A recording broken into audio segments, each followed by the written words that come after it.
Hey guys, we are here in the doctor's office with Dr. Leo van den Heuvel, who's generously donated his time just to quickly go through some of the significant results on the blood test. Overall, it's normal, I'm safe, but there were some discrepancies which I thought were quite interesting to note, and you guys might learn a thing or two as well just going through the results that we got.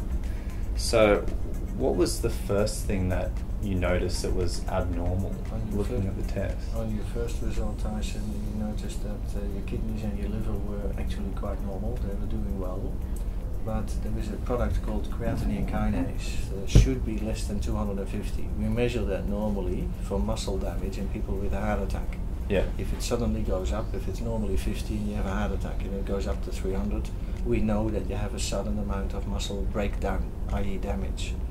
Your level is at 560, which is way more than 250. Huge. So how come I'm not dead right now? Because this is for every type of muscle, and the same muscle that would keep you alive in your heart is also the same sort of muscle structure that you are exercising in the gym. But you can see that with your exercise you get a whole heap of free muscle materials that have broken down during the exercise and hence need to be repaired after the exercise. So could you have said that I would have felt quite sore that day? No, because what you do is you are used to those exercises, so you don't feel quite sore. You still get the breakdown, but you try to compensate for it by taking supplements. Okay. Another way of doing it is to do what long distance runners do without supplements, is to slowly build up the training so you don't get that breakdown all the time.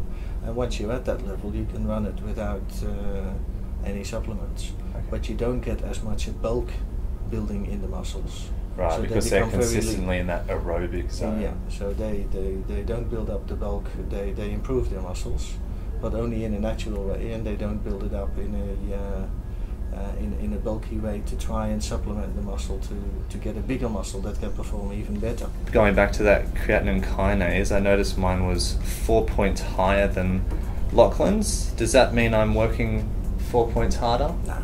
So if you do it the next day, you'll get 4 points less, and your testosterone level is in the normal range, but slightly on the high side. Maximum for your age group would be 32, and you score 26.5.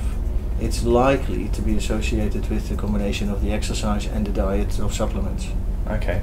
Yeah. With the amount of testosterone that you have, everything presumably is still working. However, the push that you get from your brain to create more sperm, more testosterone, is called luteinizing hormone.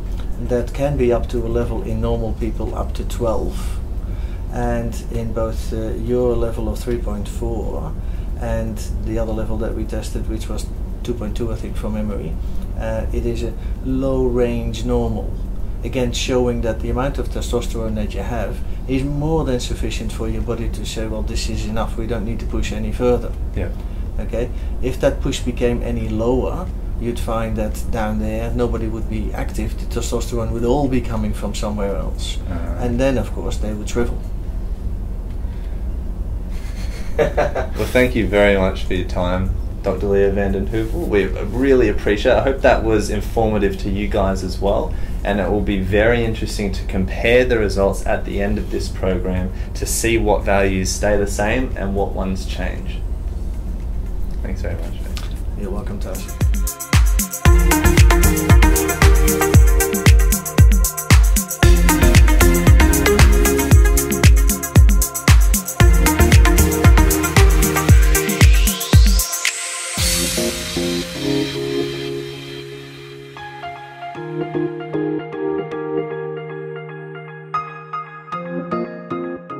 Here it is, a vial of Tyson juice. Oh, that sounds